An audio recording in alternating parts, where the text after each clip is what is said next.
writing that a growing number of top Democrats are saying privately that they feel that Vice President Harris will lose. They're already starting to point fingers. Here to weigh in on all of this, Director of Communications at the America First Policy Institute, Hilton Beckham.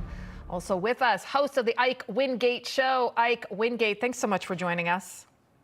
Thanks, Lydia.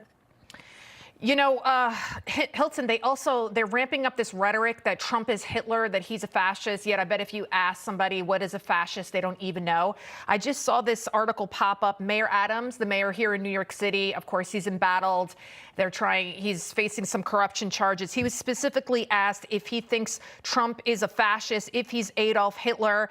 And he said to me, I know what Hitler has done, and I know what a fascist regime looks like. I think, as I have called for over and over again, that this needs to all dial down. He said no, he doesn't believe Trump is a fascist, so I'm sure he's going to get another corruption charge levied against him.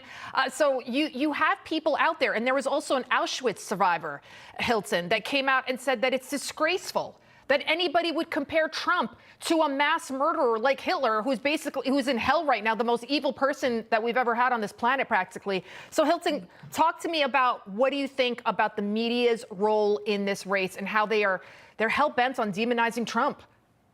It just shows you how so out of touch they are and how much they hate Trump, and that they will do anything to literally pull Kamala Harris across the finish line.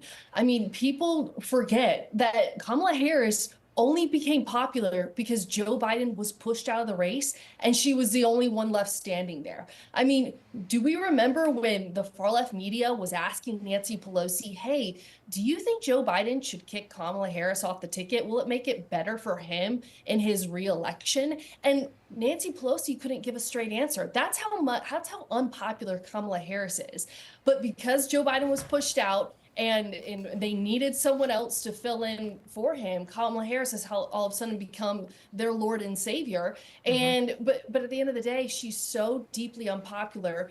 If I hear her laugh one more time, I think American people have heard her laugh more than actually talk about policies that she stands for. Right. And that's why she's just not doing it with the Americans, and that's why Donald Trump's going to win the popular vote. Right, Trump, I mean, he had a 3-hour sit-down interview with Joe Rogan. It's already had millions and millions of views already.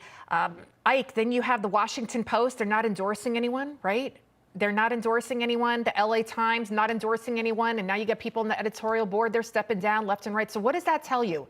That you've got two major news publications refusing to endorse a candidate, New York Post endorsing President Trump. Your thoughts, Ike?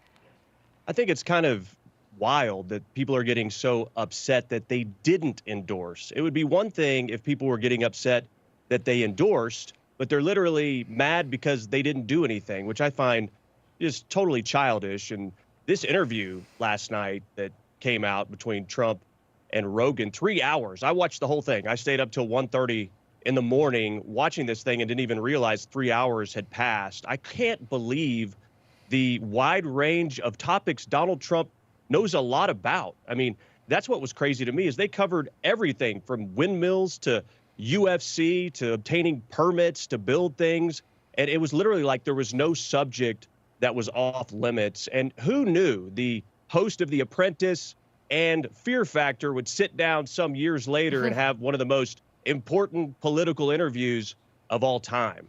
That's an incredible observation there. You're right. You're fired. And then the guy that's like, whoa, when they're, some guys bash another face in. We have a small clip from the interview, clip number 5. Let's take a listen to it.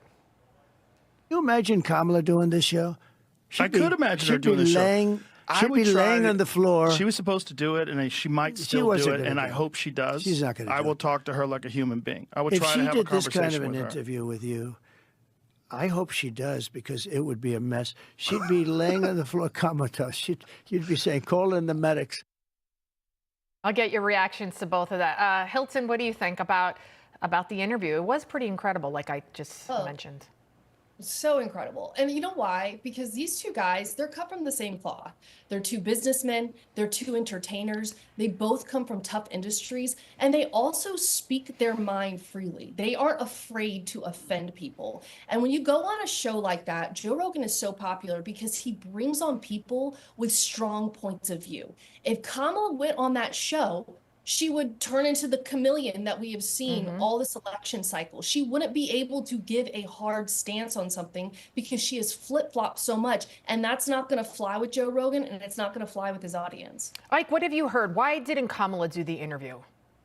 Well, I don't know why Kamala didn't do it. I can only guess, and that is that she can't sit for longer than 10 minutes without taking a day off to prepare. And Donald Trump sat there for 3 hours. He never even had one drink of water. I don't know how the guy does it. He's amazing. We really don't deserve this guy. This guy is going to lead America back. He is strong and tough as nails, and it showed in that 3-hour interview. Ike Wingate, Hilton Beckham, thank you both. Thanks, Thank you. Lydia. Coming up, while borders